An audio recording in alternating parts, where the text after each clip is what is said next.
The Ride Home Rants podcast is brought to you by Reaper Apparel Company. Reaper Apparel offers a casual line of superb fit, finish, and comfort.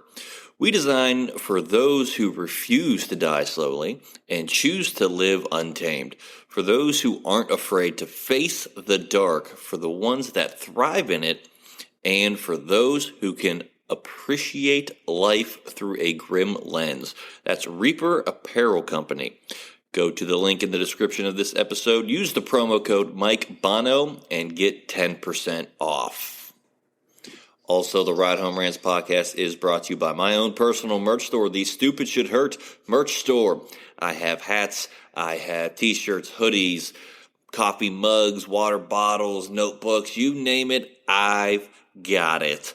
The description and the link for that will be in the description of this episode. Also, right now, if you use the promo code WELCOME, I will give you 5% off of your first purchase. That's the Stupid Should Hurt merch store. Also, the Ride Home Rants podcast is brought to you by Tactical Brotherhood, all American-made apparel, which helps support the Second Amendment. You can also find all this in the description of this episode with the link, Tactical Brotherhood. Part of every proceed does go to helping veterans, as it is a very good cause. All American-made products made right here in Minnesota. Go and check them out. Use the promo code PATRIOT15 to get 15% off your purchase. Now, let's start the show. Welcome, everybody, to another episode of the Ride Home Rants podcast. This is, as always, your host, Mike Bono. I have a great guest for us today, but first and foremost, the Ride Home Rants podcast is brought to you by my own personal merch store, the Stupid Should Hurt merch store. I have hats, t-shirts, hoodies, coffee mugs, you name it, I got it. The link for that will be in the description of this episode. Go there, check it out. If you use the promo code WELCOME, you will get 5% off of your entire first purchase. Again, that is the Stupid Should Hurt merch store. That being said, my guest today is coming to us from Lowville, Ohio. He is the current basketball coach there. Matt Olson joins the show. Matt, thanks for joining, buddy. Hi, Mike. Thanks for having me. It's always good to get a little recognition, especially being, such a small school and district. So appreciate having me on. Hey, not a problem at all. We've had some people from the Lowville area on before. We've actually had everyone from the Italian festival that's there on. So we love the Lowville area, Johnny and I. So great to have you on. So you are the basketball coach at Lowville. So how long have you been coaching there? Yeah. This will be my 7th year as head coach. I've been coaching kind of off and on for a long time. Coached a year in junior high level at Struthers and Boardman a little bit. Then came to Lowville, got into track a little bit, but basketball's always been my passion. So always wanted to get into basketball. And, I played at Lowville. I walked on for a year at YSU and played a year, and then I got right into coaching. So, I love it. Yeah, so you were also a basketball player yourself. Is that kind of what wanted you to get into coaching? Have you always had that, dream to coach, or what was the reason to steering into the coaching realm? Yeah, I guess I've always loved the game of basketball, not necessarily so much on the coaching end. I'm a teacher, so, teaching, coaching kind of goes hand in hand. So I have that passion. So I guess the love of basketball plus the kind of love, passion of teaching, just made it a good fit. And, being able to coach at your hometown also and kids, the quality of kids that we have here, it makes it worthwhile. Absolutely. I mean, I dabbled a little bit into coaching this past summer. I was helping out at, a summer league swim team. I was a swimmer all the way through college, and, I love the sport of swimming. Not a lot of people give it the recognition that I think it deserves, and it was very weird for me being outside of the pool and issuing the workouts to the swimmers, because I had kids all the way from 8 all the way up to 18 years old for that summer league. We had about 96 kids total on the team, so it was a big team. And, but it was still that weird feeling of like, man, I remember doing these workouts myself and how much I hated them. Now I see the benefits on the outside. Did you kind of have that kind of realization when you were playing or not, and now coaching? Did that kind of happen for you? Sure. It does help, obviously, to have played the sport, just because, like you said, what you're making the kids do. It's easy to say, get on the line and do 10,000 sprints, but what do you really accomplish in there? It's always easier looking from the outside in. You know very well that it's not easy being a coach. You're dealing with, you're trying to win, but at the same time, you are trying to teach the kids lessons. You're trying to keep everybody happy. You're trying to create that team environment. And especially in basketball, swimming might be a little bit different just because, I can't comment too much on swimming because I don't know the rules. Basketball, I know you can only play 5 at a time. So it's a lot harder to make kids happy and to sell that, team atmosphere. So, and dealing with high school kids too, just like in the classroom, you can go over things many, many times, but until they're in that situation, you don't know how they're going to respond. Absolutely.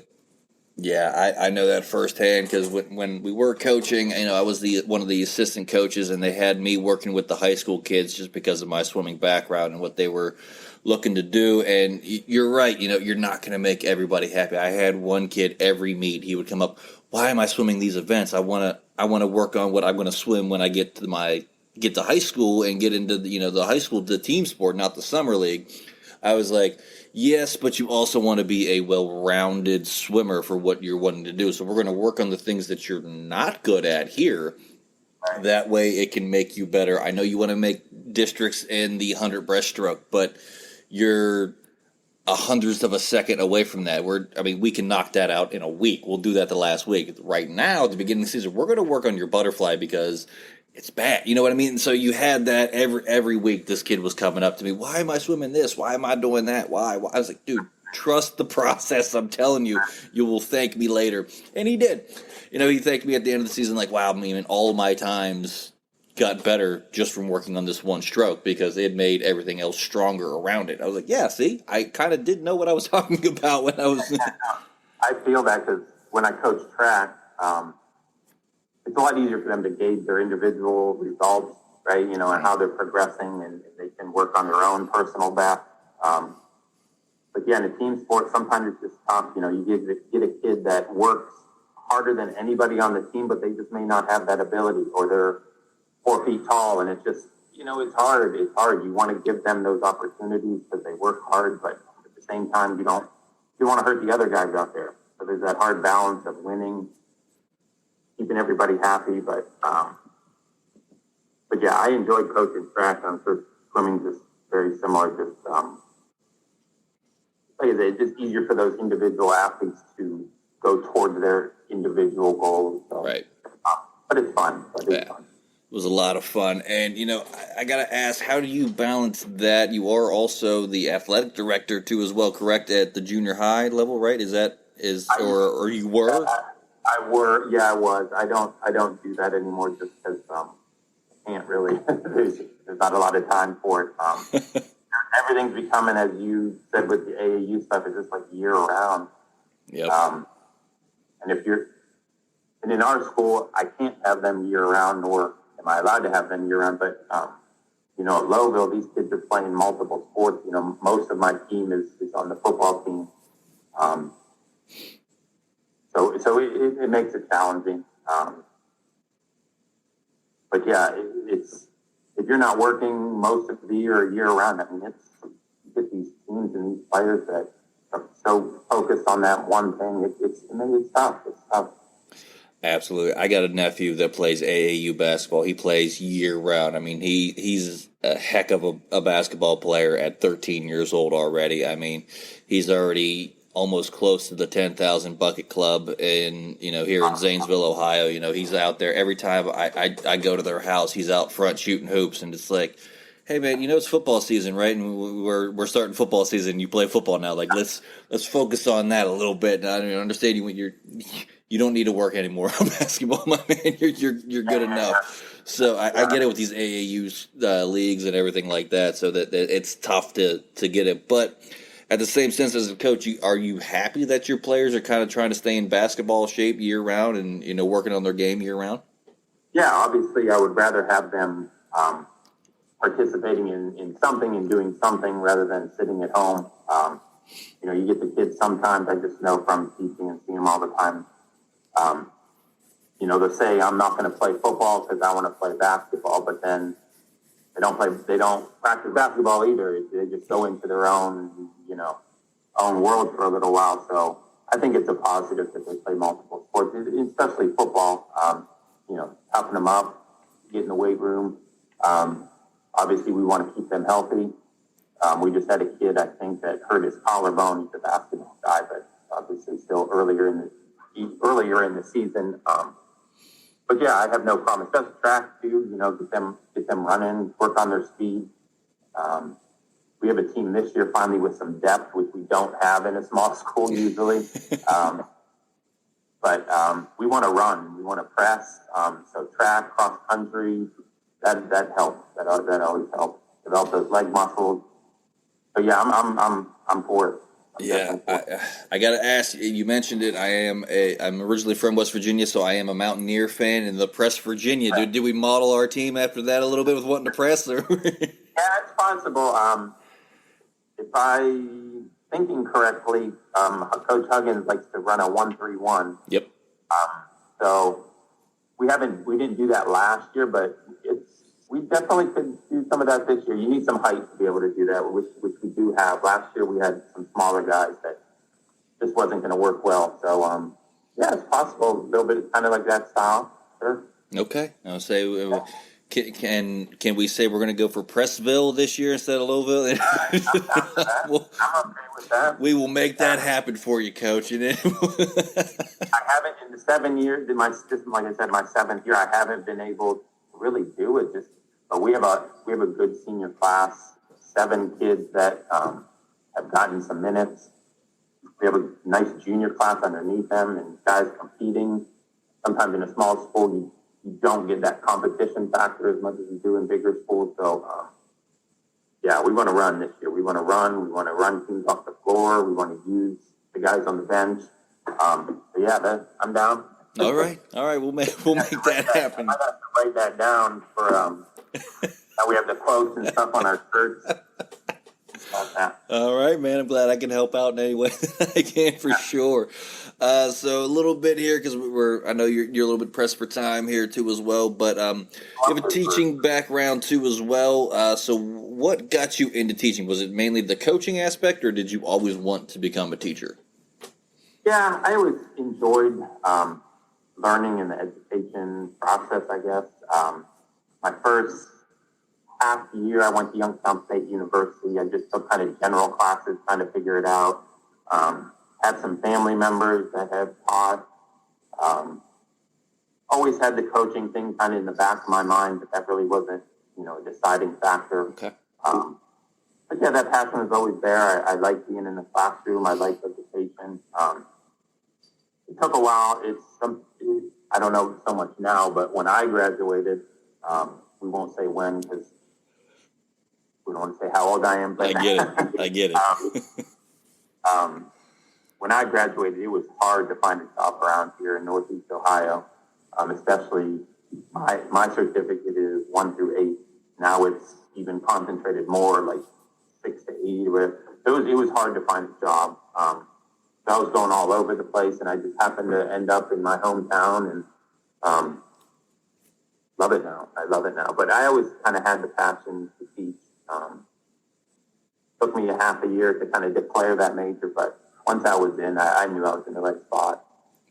Cool. Yeah, I think, when you said, at your time at YSU and, trying to, the general studies, your first year or semester, I think everyone goes through that. I did that. I ended up, I guess, for the first 2 years, I was a business major before I realized, this isn't for me. And sports communication and journalism is where I want to be at, and that's what I want to do. And then, changing directions there, at Bethany College and everything like that. So, I get that, the not knowing really the general studies and everything like that too as well. But you walked on to the basketball team there too as well. What was that year like for you playing for YSU? Eye-opening, difficult, all of the above. It's just, I played at Lowville, and then go to, a Division One school like Youngstown State. Just the size and the speed is just obviously a whole nother level. I don't know if I would be able to walk on the team today and make it, but at that time, it kept me. I was able to stick around through the full season. Didn't really travel with the team. Went on a couple road trips with them, but I'm glad I did it. I learned a lot, being a coach now, just from being at all those practices and see how they ran things and how organized and structured it was. And still stay in contact with some of those coaches and have. So it was difficult. It's definitely more of a job when you get to that level. And I didn't live on campus. I was still living at home. So, we would do double practices in the morning, your workouts at like 5:30 a.m., have 2 practices, and then go again after class. So it was tough. It was tough, but eye-opening, and glad I did it. Actually proud of myself that I was able to stick through the whole year, because not many people could do that in my size. I wasn't real big and strong either, but I could shoot and dribble. That was my thing. So they kept me on, and I helped them out in practices. I get it, man. It was, I wanted either football or swimming. I played football and swam in high school, and probably should have just swam, but you know what I mean? Because I didn't really have the size for football. I graduated high school at 6'5", 155 pounds. So, it wasn't the biggest kid in the world, but I had that swimmer's frame. And, we won't say where I'm weighing at now because it's way more than that. But, we won't go into that. But like I said, I know you're pressed for time, and I want to thank you for coming on. But I got to get this segment in because if not, Johnny will kill me. But it is the Fast 55. Oh, yeah. I'm okay. So, I got 10 minutes or so. No worries. No worries. Yep. 5 random questions from the wonderful manager of the podcast, Johnny Fitty Falcone. He's here. All right. He's not here, but he sent them to me. He has some things to do today. He was wanting to jump on for this one, but couldn't make it with his schedule, but it's all right. But these questions, man, they have nothing to do with what we've been talking about for the entirety of the show, which makes this a fun segment. Kind of rapid fire, but you can elaborate if you need to. So if you're ready, man, we will get rolling here. All right, question number 1. Which is a better fruit, a plum or a pear? I would have to go with a pear. Plum's kind of, I don't know, sour, a little too sour, I guess. I mean, sometimes. Okay. Question number 2. Do you own a phone book? John, I'm a little nervous. But, everyone is, man. I don't get these a lot of the time if he's not going to be here till the day we record. So I'm reading these for the first time, too. So question number 2. Do you own a phone book? Oh. They used to, so Lowville Community, which is crazy because we're so small, they used to pass out these little community phone books. I still think I have that, but as far as like the big yellow page thing, I don't think I have any. Yeah, I don't think my wife is big into recycling, so that went right into the recycle bin, I'm sure. I'm sure. Question number 3. Which temperature is the perfect temperature? I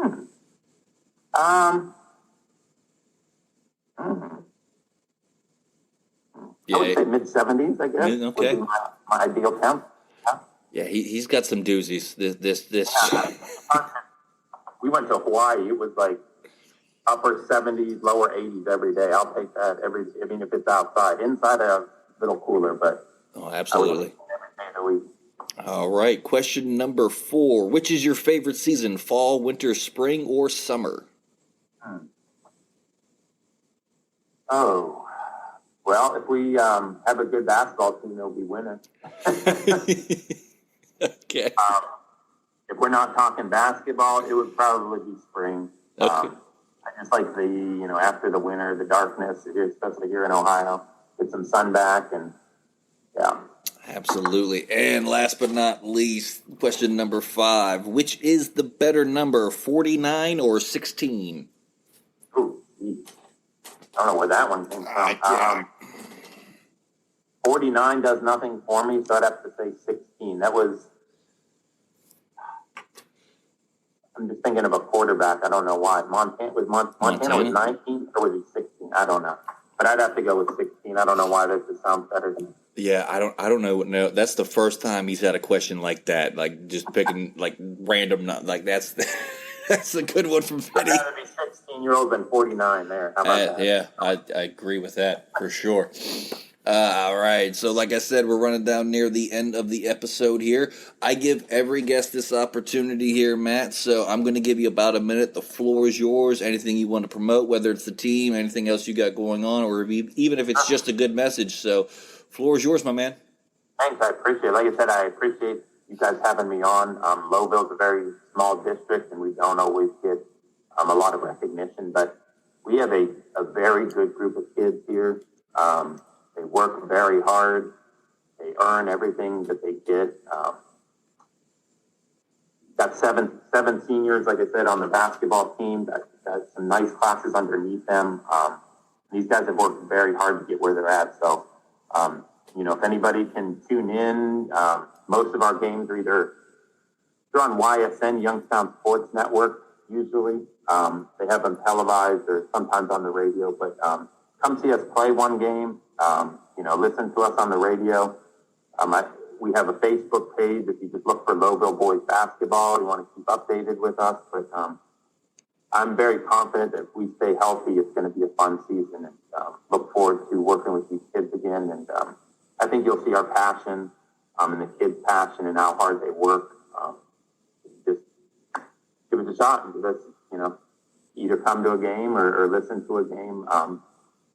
We were 20-5 last year record, made it to the district championship game, lost to St. Thomas Aquinas, who now moved up a division, and got pretty much all the same things back. So should be a fun year, and looking forward to it. Absolutely great.